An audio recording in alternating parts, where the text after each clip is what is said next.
Hai guys, balik lagi di K-Popcast episode 6. Seperti biasa, kita tayang setiap hari Selasa, Kamis, dan juga Sabtu. Nah, tapi guys, kita lagi berdua dulu nih guys, karena Yumi sedang ada urusan. Semoga Yumi di episode selanjutnya bisa hadir kembali. Nah, ngomong-ngomong itu gimana nih tahun baru kalian dan juga gimana tahun barunya bang? Gue aman tahun baru, bahkan tanggal 1-nya gue ngonten sama Alpi. Gue ke rumah Alpi yang kemarin tayang itu di tahun baru syutingnya. Lu gimana tahun baru? Aman ya, seperti biasa aja. Beneran aman? Enggak, aman, sama teman bakar-bakar gitu-gitu doang. Nah, hari ini kita bakal bahas berita yang lagi anget banget nih guys. Yang pertama, tentang comebacknya New Jeans dengan singlenya OMG. Nah, gimana menurut lu tentang lagu dan MV-nya nih bang? Gue suka banget sama lagunya, gue juga suka banget sama MV-nya. Buat gue ya Win, New Jeans ini bener-bener oase banget di dunia K-pop gitu. Gue udah sering ngomong ini, mungkin kalian udah sering denger ini di beberapa episode K-Popcast dan sebelum-sebelumnya gue bilang bahwa New Jeans ini bener-bener bahasanya merestart atau menginstal ulang K-pop gitu. Gue selalu bilang bahwa konsep yang dibawakan New Jeans sekarang itu adalah konsep yang pernah dibawakan oleh SHINee, oleh FX, pokoknya oleh grup-grup Gen 2 di awal-awal Gen 2 dulu. Dan wajar karena pembuat atau CEO dari New Jeans ini adalah Min Hee-jin yang dulu membuat grup-grup K-pop SM lama gitu. Jadi gue ngerasa K-pop tuh diinstal ulang atau di restart ulang sama New Jeans gitu. Ketika kemarin sempet semua grup berusaha untuk swag, yang grup berusaha untuk kelihatan girl crush gitu, tiba-tiba New Jeans datang dengan lagu yang begini, lagu yang kalau kalian sadar lagunya tuh benar-benar kayak nyaman, ngalir, dan lebih Easy nunjukin listening. vokal ya, easy listening, dan nunjukin kekuatan vokal gitu. Bahkan di lagu New Jeans itu hampir gak ada rap, adapun Sedikit rap ya? sangat sedikit, dan itu pun dilantunkan oleh Daniel misalnya, oleh Minji yang sebenarnya mereka vokalis gitu. Jadi kayak lagu-lagunya New Jeans ini rap itu hanya pemanis gitu. Dulu di era-era Gen 1 Gen 2 rap itu di dunia K-pop hanya pemanis gitu, sampai akhirnya Big Bang mengubah rap, kultur rap di lagu idol itu jadi bagian yang penting gitu. Dan abis itu semua kayak makin ngikutin Big Bang, makin girl crush, makin swag, dan lagu K-pop rap semua, rapper berusaha kelihatan swag, berusaha kelihatan keren. Terus tiba-tiba New Jeans ngebalikin lagi ke era itu bahwa gak mesti gitu semua kali, bisa juga bikin lagu yang easy listening aja, yang rapnya cuma buat pemanis aja. Dan New Jeans melakukan itu, dan itu yang bikin gua suka gitu. Dan untuk lagunya OMG gua gak nyangka, dengan lagu Dito aja gue masih kesengsem banget ya, suka banget gitu lagunya, bahkan berhasil perfect all kill kan. Tiba-tiba ngeluarin lagu OMG yang oh my god, langsung nyantol di gue gitu. Gue langsung suka gitu secara lagu. Pokoknya gue gak ada komplain, lagunya bagus banget buat gue. Dan MV-nya Sakti ini menurut gue New Jeans ini bener-bener goks dengan ketika MV K-pop bisa dibilang mainstream atau template-nya sama. Ya kalian bisa tahu lah kalau grup K-pop comeback gimana sih, pasti di satu studio atau di dua studio mereka gitu nari di bawah, mereka nari, ntar ada muka-mukanya ditunjukin keren-keren gitu.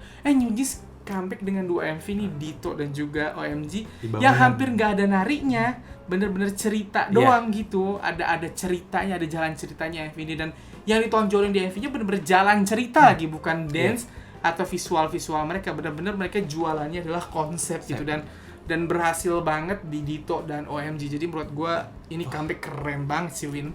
Oke. Nah, kalau pendapat gue tentang MV-nya juga dan lagunya, kalau menurut gue itu MV-nya itu secara teori gue suka banget. Dan juga ini ngancurin meta, dimana di saat yang kata lu ngomong tadi, idol K-pop biasanya nari-nari gitu ya. Nah ini malah ngasih cerita dan banyak teorinya juga. Nah ngomong-ngomong tentang teorinya ini nih, salah satu scene-nya itu katanya nyindir haters dan juga industri K-pop. Nah coba bisa lu jelasin nggak yang scene terakhir itu? Iya, buat yang belum tahu nih, kalian bisa cari beritanya. Jadi New Jeans ini lagi dipuji sama Kanes karena menurut Kanes MV-nya ini konsepnya keren banget. Di ending MV OMG itu ada scene kayak ada cewek gitu ngetik di Twitter ngomongnya gitu nih, kayak MV apa ini, kok MV idol harusnya menunjukkan dance dan juga wajah mereka gitu. Maksudnya si pengetik itu abis nonton ceritanya, abis nonton MV-nya New Jeans ini, dan nyindir MV New Jeans yang dianggap tidak seperti MV K-pop sebelum-sebelumnya gitu. Dan abis scene itu tiba-tiba Minji yang jadi psikiater manggil 4 member New Jeans lagi, bilang bahwa ayo kembali ke bangsal. Seolah-olah menganggap orang yang komen begitu atau haters atau netizen yang komen kalau kok MV-nya begini, itu dianggap mereka ODGJ gitu. Jadi savage banget lah caranya menyindir haters yang merasa MV mereka beda dari grup K-pop. Padahal menurut gue pribadi, apa yang dilakukan New Jeans ini sekali lagi sebagai oase atau sesuatu yang baru di dunia K-pop, karena dikala semuanya mainstream, gayanya gitu terus, bahkan kalau lihat MV K-pop walaupun ada cerita tapi yang dijual utama adalah dance dan visual doang gitu. Sedangkan New Jeans ya ini sekali lagi berani benar-benar menguatkan cerita gitu. Dan ya karena Kanes aja, bahkan Kanes yang biasanya julid malah mendukung New Jeans karena menurut Kanes keren konsepnya gitu. Gue sendiri juga sangat mendukung, dan gue ini konsep yang memang keren kalau buat gue pribadi gitu ya. Jadi ya sekali lagi gue sangat suka lah pokoknya. Gue comeback kali ini puas banget gue dari Dito dan juga OMG. Ya oke. Semoga MV selanjutnya itu keren juga ya. Pasti keren sih menurut gue, karena mereka udah sapu bersih dari zaman debut gitu. Nah, lanjut ke pembahasan selanjutnya nih. Kita bakal bahas yang agak-agak horor nih, Bang. Apa tuh? Jadi, Bang, ISO dan Wonyoung IVE, mereka cover lagu IU yang berjudul Strawberry Moon. Oh, yang kemarin di MBC di acara MBC. Nah, Kanets marah katanya karena mereka duduk tapi lip sync padahal nggak nari ataupun dance gitu ya. Oke. Jadi Kanets itu marah karena ngelihat Wonyoung dan ISO itu cover lagunya si IU Strawberry Moon, katanya lip sync, padahal mereka tampilnya nggak sambil nari gitu. Oke. Itu tanggapan lu gimana tentang mereka itu yang kayak gitu? Iya, gue juga baca sebenarnya berita ini guys, dan bahkan beritanya kalau kalian baca agak horor ya. Katanya Kanets bahkan akhirnya menuntut RUU. Nah ini juga baru tahu nih, Win. Lu bisa baca di portal beritanya sekali lagi. Katanya Kanets itu menuntut undang-undang atau RUU yang pernah dicalonkan tahun 2011 yaitu undang-undang atau RUU anti lip sync guys. Jadi Kanets tuh pengen ada undang-undang yang melarang idol itu lip sync gitu, karena menurut Kanets orang-orang itu nonton idol karena pengen lihat mereka tampil live, pengen lihat mereka nyanyi, bukan pengen lihat mereka lip sync gitu. Dan ya ini sekali lagi gue sebenarnya agak kasihan ya. Yang pernah lip sync tuh idol bukan cuman Wonyoung sama ISO. By the way, gue belum tahu nih Wonyoung sama ISO itu lip sync bener apa enggak. Gue nonton dan gue nggak berani menilai. Silahkan kalian nilai sendiri itu lip sync apa enggak. Tapi intinya gini, gue udah tahu banyak idol yang lip sync sebenarnya sebelum-sebelumnya juga gitu, bukan mereka berdua doang. Kebetulan apesnya lagi mereka berdua doang nih yang bikin bahasanya emosinya Kanets tersulut karena menganggap mereka lip sync padahal sambil duduk nggak sambil nari gitu. Kalau gue pribadi, gue kurang setuju sama RUU itu.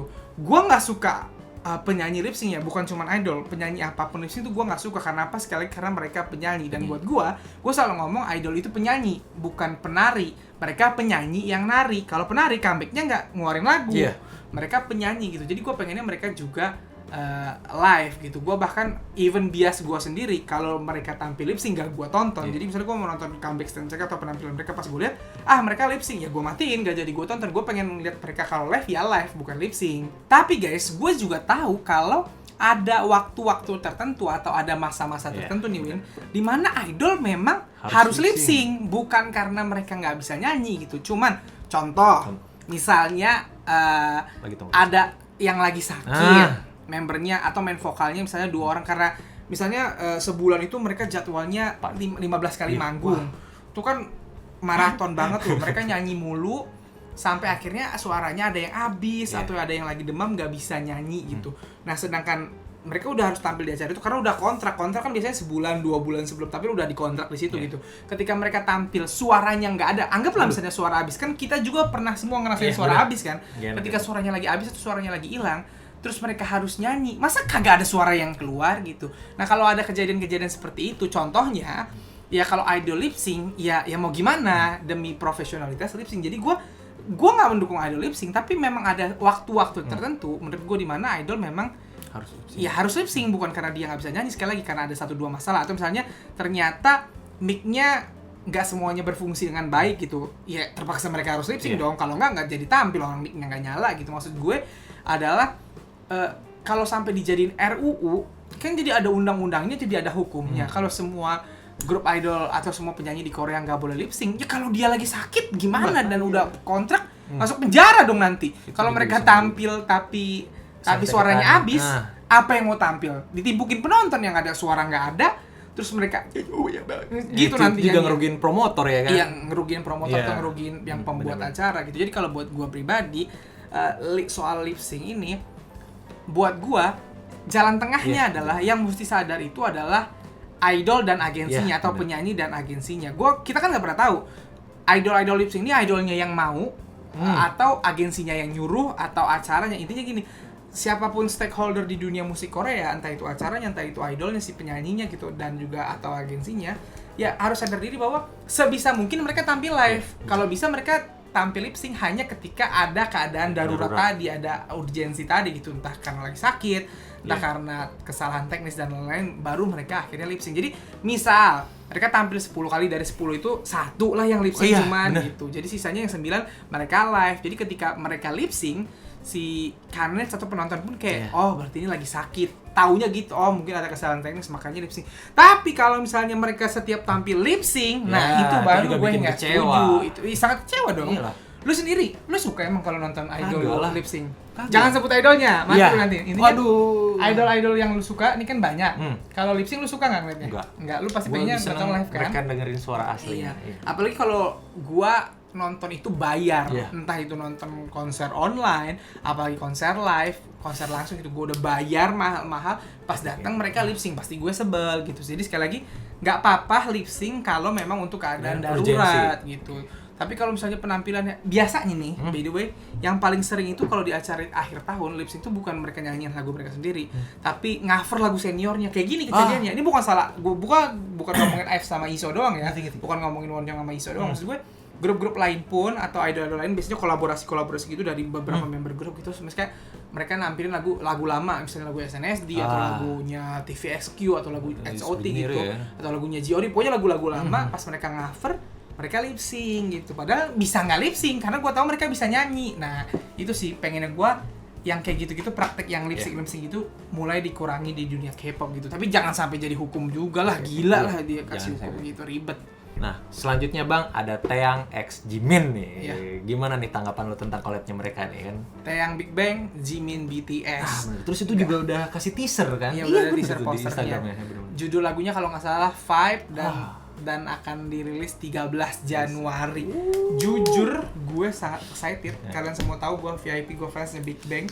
Gue sangat menunggu Taeyang comeback dan juga ini sama Jimin gitu. Dua-duanya adalah main vokal, dua-duanya juga adalah main dancer di grupnya masing-masing. Jadi gue kebayang banget sih ini akan pecah secara mereka berdua bisa dibilang adalah grup terbesar atau rajanya K-pop di generasinya masing-masing gitu. Jadi maksud gue ini bakal amat wah sih. Jadi gue sangat amat menunggu dan sangat amat excited. Lihat posternya aja gue udah excited banget. 13 Januari kemungkinan gue akan sempetin bikin MV reaction-nya sih karena akhirnya lihat Taeyang comeback setelah bertahun-tahun. Nah, ngomongin MV-nya tuh, menurut lu prediksinya lagunya bakal kayak gimana nih? Alirannya? MV sama lagunya? Iya. Menurut gua ini yang agak lucu sebenarnya. Seingat gua, koreksi kalau salah ya, Taeyang itu comeback solonya sejak era X No Sleeps itu dia udah lebih condong fokus ke balad. Abis era X No Sleeps waktu dia comeback Darling ya kalau nggak salah judulnya, dia juga comebacknya lagu balad gitu.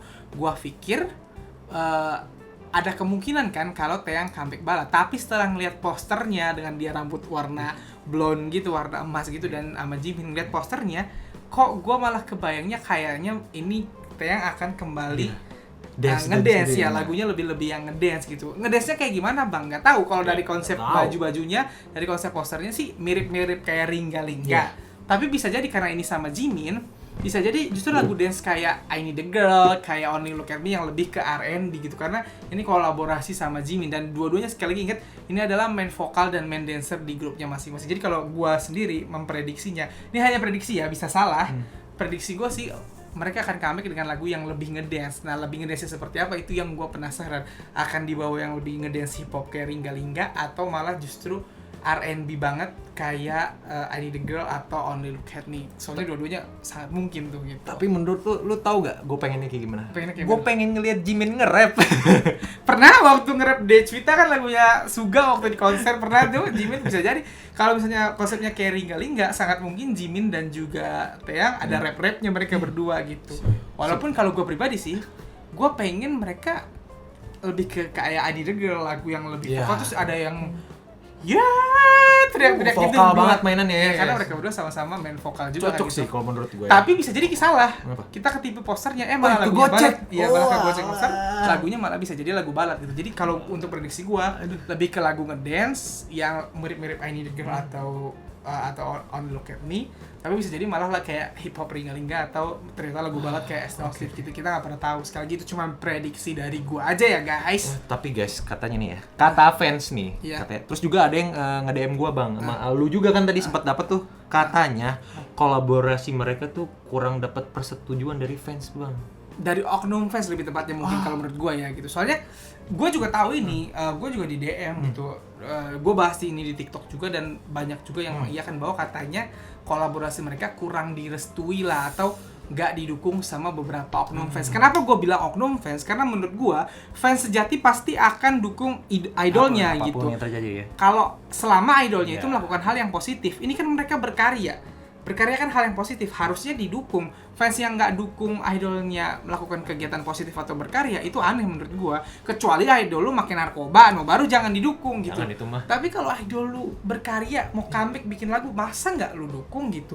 Nah ini yang gua Dan ada kemungkinan sukses ya kan ya. bukan ada kemungkinan lagi kalau Taeyang sama Jimin pasti sukses sih menurut Oh, gua. 1M. Bahkan ya 1M mungkin viewersnya dalam waktu setahun gitu. Dalam artian gini, Taeyang dan Jimin ini gue yakin mereka berdua tuh tahu kondisi fansnya seperti apa gitu, dan itu bisa jadi pertimbangan mereka bisa aja saling nolak untuk nggak usah kolaborasi, tapi melihat mereka akhirnya memutuskan kolaborasi dan bahkan udah sampai di titik ini, udah sampai posternya keluar, berarti mereka mau apa? Mereka mau bersatu, mau nunjukin kalau mereka nggak ada apa-apa gitu. Mungkin ini cara mereka menunjukkan ke fans juga bahwa kita nggak apa-apa loh, kita nggak kenapa-napa. Baik-baik aja ya. Kita ngapain kalian ngapain berantem gitu, orang kitanya nggak kenapa-napa dan mereka tetap akan comeback kan berdua yang gue yakin akan jadi masterpiece. Jadi menurut gue kalau sampai ada fans yang nggak dukung, gue nggak tahu sih mereka masih bisa nyebut dirinya fans atau enggak gitu, karena ini idola lu loh, idola lu comeback, idola lu berkarya, malah nggak mau lu dukung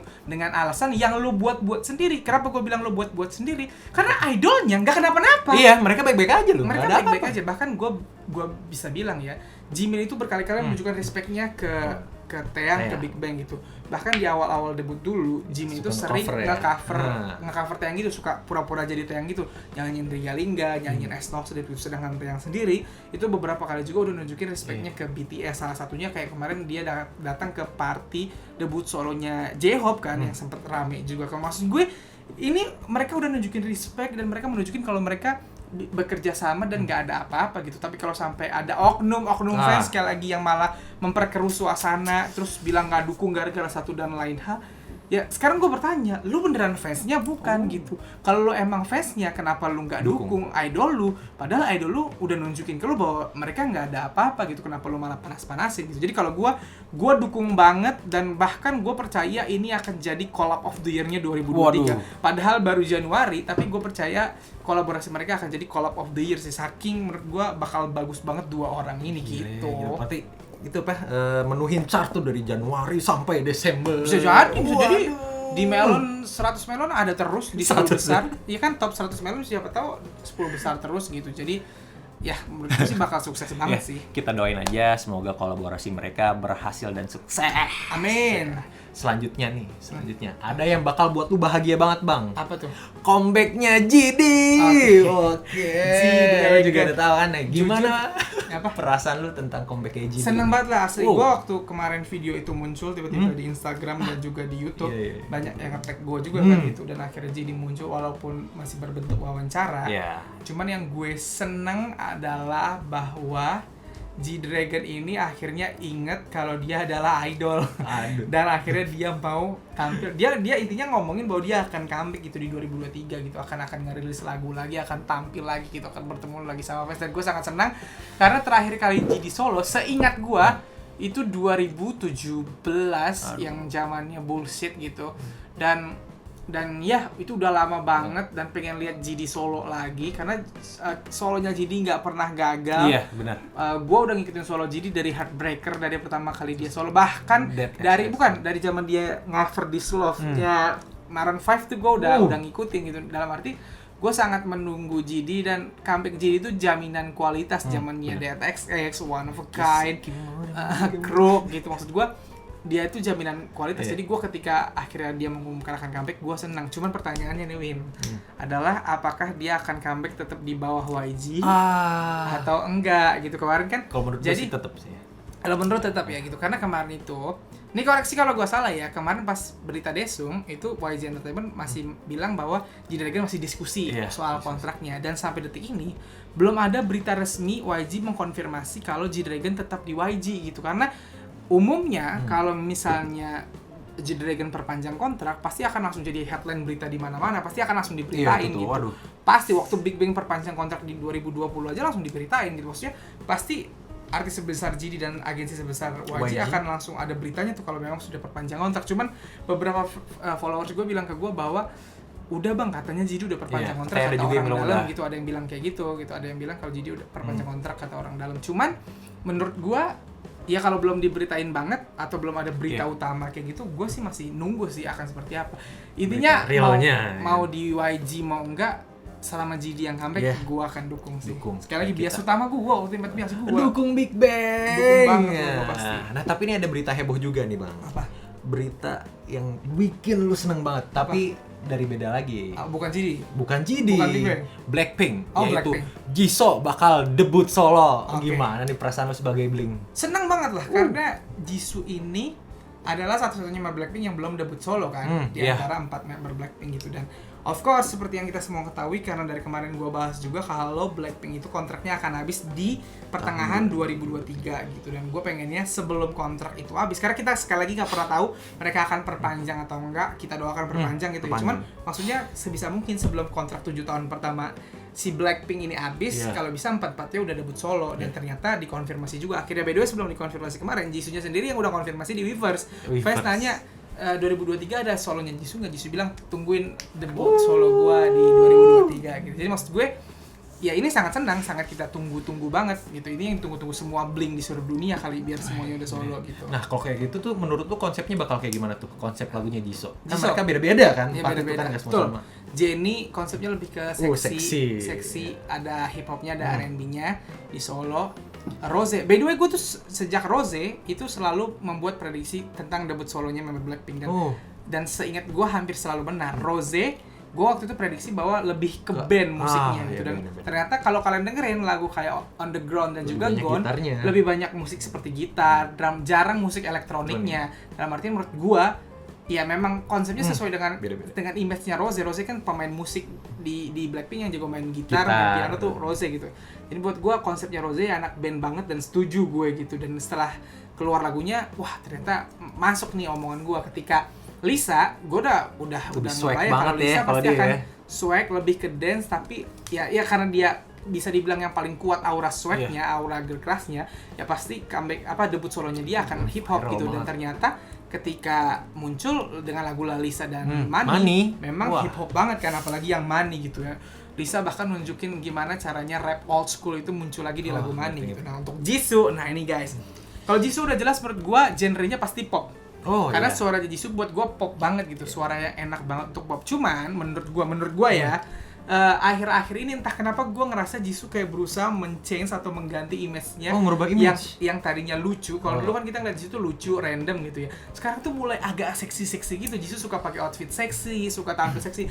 Outfitnya terlalu Kalau lihat cuplikan-cuplikan outfitnya di tour Bonpring ini, Jisoo tuh suka lebih kelihatan seksi sekarang. Lihat uploadannya di IG juga. Maksud gue kayaknya Jisoo tuh mulai merubah atau men-change image-nya jadi lebih dewasa, lebih seksi gitu. Jadi gue sih menurut gue ini akan comeback-nya Jisoo ini, prediksi gue dari genre ya, sama konsep lebih ke pop seksi gitu sih. Gue nggak kaget kalau lagu-lagunya dia itu lagu-lagu pop seksi macam lagu Havana-nya Camila Cabello atau lagu-lagu Latin gitu. Iya, nggak kayak Latin juga sih, lebih ke pop kayak Dua Lipa. Maksudnya Dua Lipa. Atau kayak lagu-lagunya Ariana Grande yang I like it, I want it, I like it gitu loh, ngerti nggak? Lagu yang pop tapi image-nya seksi menurut gua. Kalau menurut gua lebih seksi kayak gimana? Kalau menurut gua lebih suka ke pop innocent kayak saya gitu. Yang polos-polos gitu. Iya, gua lebih seneng kayak gitu. Kenapa?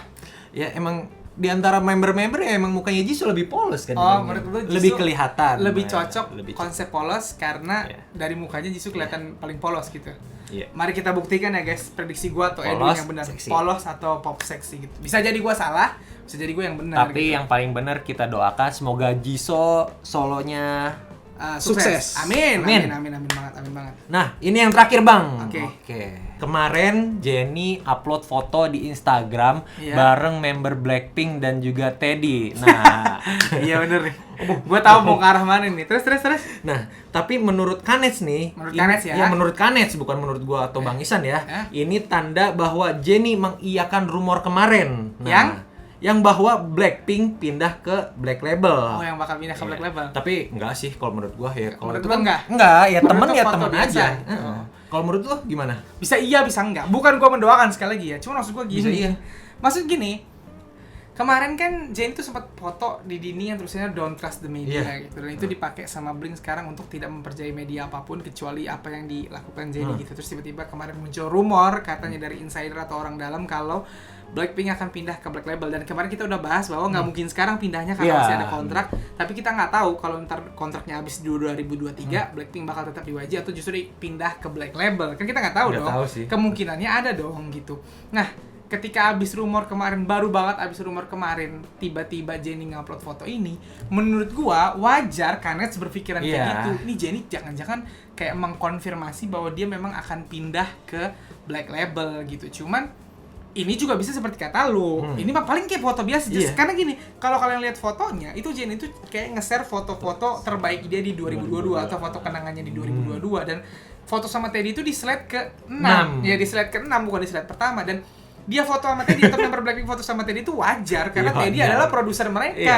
yang udah kerja dari mereka debut, mereka AKA dekat bos banget mereka, gitu. ya. Dan mereka udah foto sering banget sama Teddy, nggak cuma sekali dua kali Kalau gitu. menurut gue Kalau sering sih. kalian cari di Google Teddy dan Blackpink itu banyak banget foto mereka bareng, dalam artian foto ini bisa jadi foto biasa aja dan wajar Jennie foto karena ya kan dia habis comeback tahun ini dengan lagu-lagu yang diciptain Nah. Teddy dan pasti mereka berbulan-bulan rekaman sama Teddy kan gitu. Maksud gua kalau mereka Udah sering foto melihat bareng ya biasa aja gitu, nggak ada yang aneh. Cuman tadi sekali lagi pendapat Kanets bisa jadi ada benernya, kemungkinan itu ada kan karena tiba-tiba habis rumor kemarin Jennie ngupload foto Iya. sama Teddy juga gitu. Dan ya kalaupun apapun yang terjadi kan seperti yang gue bilang di episode-episode sebelumnya bahwa gue mendukung aja apa yang terjadi, mau Blackpink perpanjang di YG atau Blackpink ke Ya, ke yang Black Label, yang penting gitu. Blackpink tetap Blackpink Betul, gitu. yang penting tetap Blackpink. Semuanya nih, gitu. empat-empatnya. Toh maksudnya gini, di YG atau di Black Label Iya. yang produser mereka tetap Teddy. Ya kan maksud gue nggak ada bedanya gitu. Jadi santai-santai aja gitu aja sih dari gue. Oke guys, gitu aja episode K-Popcast kali ini. Dan juga doain Yumi semoga urusannya cepat selesai lagi. Betul. Agar kita bertiga lagi Betul, dan jangan lupa kita tayang tiap hari. Selasa, Kamis, dan juga Sabtu. Thanks for watching. Jangan lupa like, comment, subscribe. Bye-bye. Bye.